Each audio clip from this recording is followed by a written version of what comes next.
அப்ப அவங்களுடைய எண்ணம் என்ன? அடித்தட்டு மக்கள் படிச்சு டாக்டர் ஆகக்கூடாது. இதுதான் அவங்களுடைய எண்ணம். உங்க எண்ணத்தை நாங்க எப்படி பார்க்கிறோம்? முதல்ல இதோட 12 வருஷமா ஆட்சியில் இருக்கிறீங்க. ஆட்சிக்கு வந்த உடனே 1 கோடி பேருக்கு வருடத்துக்கு 1 கோடி பேருக்கு வேலை தர வேண்டிய கொடுக்கல. அதே போல கருப்பு மாத்த ஒழிக்கிறீங்க, ஒழிச்சியா? யார் பாதிக்கப்பட்டா? அடித்தட்டு மக்கள் பாதிச்சாங்க. நீங்க சொல்ற ஒவ்வொரு திட்டம் யாரை பாதிக்குது? உழைக்கும் வர்க்கத்தை பாதிக்குது, ஏழை எளிய மக்களை பாதிக்குது, மாணவர்களை பாதிக்குது. இதனால நீங்க ஆட்சி வந்ததுக்கு அப்புறம் எப்படி மாறி இருக்குன்னா நாடு ரொம்ப வறுமையாக தான் மாறி இருக்கு.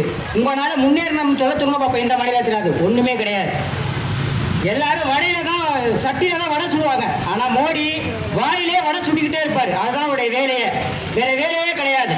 100 நாள் வேலையை அப்படித்தான் காங்கிரஸ் ஆட்சியில் கொண்டு வந்தாங்க. நாங்களே எல்லாமே எல்லா பணமும் கொடுக்கணும் அப்படின்னு சொன்னாங்க. இது நாள் வரைக்கும் செஞ்சாங்க. ஆனால் இப்போ மோடி என்ன பண்றாரு? காந்தி பேரே இருக்கக்கூடாது. ஏன்னா 90ஸ்க்கு முன்னாடி